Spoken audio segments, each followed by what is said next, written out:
Hello, everyone, and welcome to another episode of the 6570 Family Project podcast, where we are putting aside our power struggles and finding the path to lead our young women toward confidence, wisdom, and respect that they need in order to prepare them for the great big world out there. And today we're talking about a big topic because when we are talking, many of you have children that are between 9 and 18. Many of you have young women that are between 9 and 18.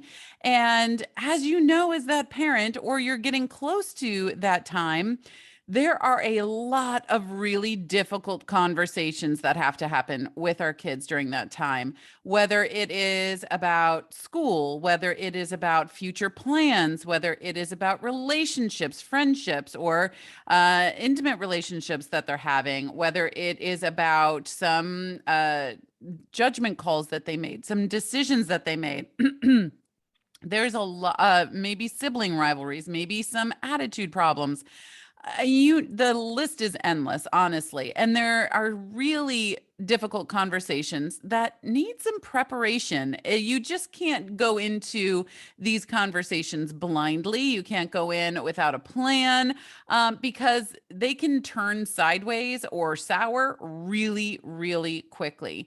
And so I want to give you just 5 quick points today in our time together of how to prepare and have difficult conversations with your kids. So if you have some pen and paper, definitely jot these down. And if you're listening in the car, just listen intently, and then maybe you can recall them later or listen to this again. It'll be short and sweet so that we can really get to the heart of the matter with these 5 points that we're going to talk about today. So number 1, we want to have, hold on. This is like my 3rd recording I've done this morning, so I'm a little parched, but that's fine. Okay, so number 1, we want to stay calm. So I had all of these start with C, so you guys can, it's easier for our brains to hold on to. So number 1 is calm. You don't want to go into a difficult or heavier conversation when you are not calm and you're all wound up. You have a lot of emotions that are flooding. You have a lot of ambiguity in your emotions and feelings that are happening, and you don't have a lot of clarity. So as the parent, you really want to come into these conversations with as much clarity as possible. So calm is definitely the state of mind that you want to be in. Many people, if it is your thing and you do that, pray before you go into these conversations. Because you want to have a solid state that you are standing on, a solid foundation, and not just be willy-nilly and, arms flailing, the emotional equivalent of one of those wind socks with the arms flailing, right? We don't want to go into a conversation like that. And actually, if there was an altercation or something happening, one thing that you can do before the conversation is have that letter written. And I won't get into many details of that. That was all in episode 28 that had to do with the written word and how to use letter writing as a form of bringing clarity to a difficult situation or a high emotional situation. So sometimes you have those letters going in, which brings such great insight as to what you can talk about in these conversations. But sometimes you do, sometimes you don't, but definitely go back and listen to episode 28 if you have not already. But calm is our first one. Secondly, you want to construct a plan. And I am not saying that we need to go into, in fact, I'm definitely recommending you don't go into these conversations in a robotic fashion, right? But you do want to have some specific goals and keep it very simple. You don't want to go in there and say, I need to know about this, and this, right? That's way too many things for one conversation. And if the conversation lasts too long, you're going to lose them. or you're going to lose your temper, or both, right? Or they're going to lose their temper, right? So you want to have some very specific goals. I want to know, we need to figure out this one thing here. We need to figure out why this one thing happened. We need to figure out what we're going to do about this one thing, right? So if you can have one, maybe two things that you are having this conversation about, that would definitely be ideal. And another part of having this construction part of this difficult conversation before you even have them is, if you have a spouse, do this construction part with your spouse.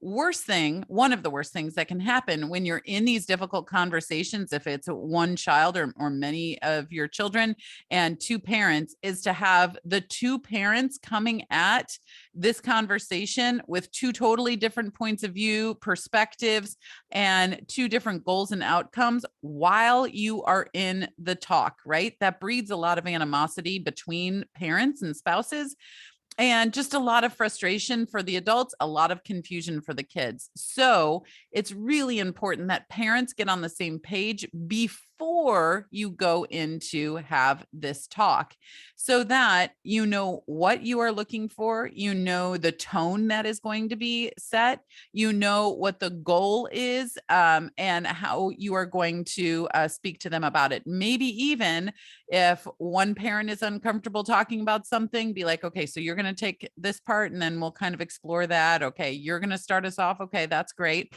Depending on your level of organization that you want going in. Again, we're not putting together an IKEA dresser. We are having a difficult conversation with our child, or a challenging discussion. And sometimes, depending on your level of comfortability, I'm not even sure that's a word, but your level of comfortability, you can construct this plan. Okay, so we had be calm, right?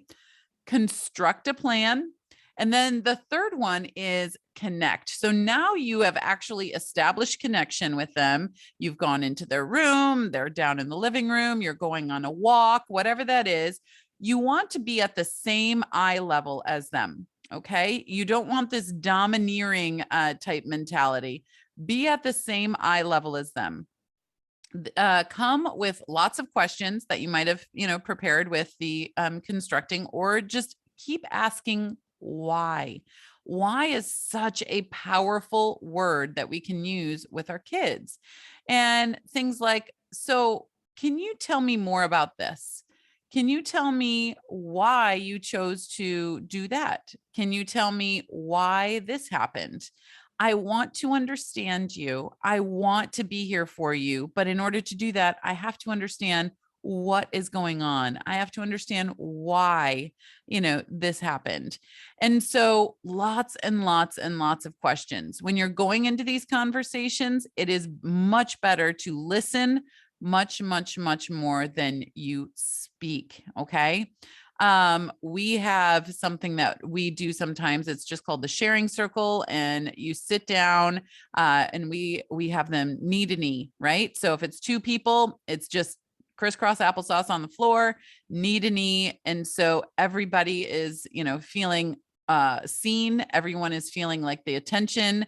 They have the other person's attention. Sometimes I even hold hands with my, young ladies as I'm talking with them, especially if they don't want to hold my hands, to be honest, because they might be feeling obstinate. They might be feeling like they have this power complex, and I want to struggle with you. And if I gently hold their hands, not grabbing, not grasping, right? I'm just gently holding their hands as we're knee to knee in crisscross applesauce, right? And then it just opens up some layers that would otherwise be built up in front of you. They put up a brick, you take down 2 bricks. They put up another one, you take down 2 more. These walls that they're trying to build around themselves. And understand that they're trying to put those walls around themselves because they don't feel safe and secure. So we need to get them to a place where they feel safe and secure, so that we can actually have this difficult conversation, right? Okay, so we have calm, we have construct, we have connect, and our next one is communicate. Okay, so in that, we really want to validate their thoughts and feelings, and stay on track. Don't follow the rabbit trails. Remember, we came into this with one, maybe two goals, but really one goal. So stay on track with those goals, right? And understanding that our kids just want to be seen, right? It's that safety and security we talked about with Connect, and they want to be seen. They want to know that they're validated in their feelings, in their in how their emotions are. They're not necessarily validated in their actions, which is probably why you're having this difficult conversation in the first place, because we are only known by our words and actions. So probably it is their words and actions that have preempted this discussion that you're having. So those are not always validated, but their feelings are validated, right? Because they are their feelings. It's just like you can never unvalidate someone's story. It's their story. So helping them understand that and feel validated, stay on track. They want to be seen. And there's some really big ones that you are on the do not do list, if you will. Number one, do not interrupt. Okay. Do not interrupt. Now, if you have one like I have, and she likes to drone on and on and on, and she's literally saying the same thing in different words for 20 minutes, I just put up my hand and I'm just like, okay, I understand what you're saying here. And you've said it a few different ways. So can I speak and respond to that now? Right. And it's okay to do that, but don't just come in and overlap their speaking. Right. So do not interrupt. Do not use the words always and never. And we want to teach them to not use those either, because lo and behold, it will be like, oh, my sister always does this, or you never do this. And that is not the case, right? The always nevers need to come out. And we learned that. My husband and I were in a great marriage program, gosh, probably 10 plus years ago. And that was one of the big things that they encouraged us to use whenever we're talking is never use always and never.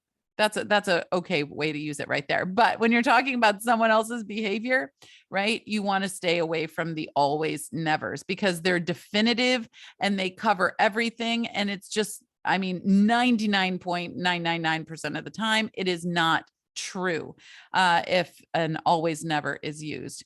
And then the third one is do not mock. Okay. Do not mock.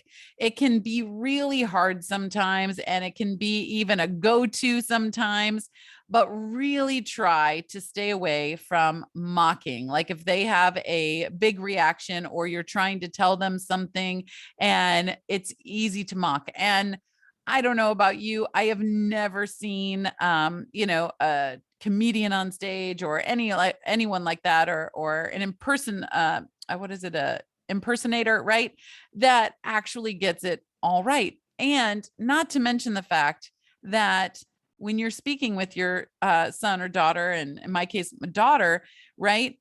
The way that she is portrayed on the outside is different than the way that she is being portrayed, than the way she thinks she's being portrayed from the inside. You think about it like a movie projector, right? So the person that is operating the movie projector in the movie theater is sitting back in a room, and they have this little player doohickey thing. I'm not even sure what it's called. Look at my super technical words here. And the image is what, maybe 2 inches in diameter. And then the people in the audience are sitting there and they're seeing this on the big screen. They have their snacks with them. They have other people with them, right? It's 2 different perspectives of the same thing. And so when you're mocking and you're saying what is on screen, that's not what they're seeing when they're back with the projector. I hope that makes sense. So mocking is something that you should definitely try to stay away from. So those big no's again are do not interrupt, do not use always never, and do not mock.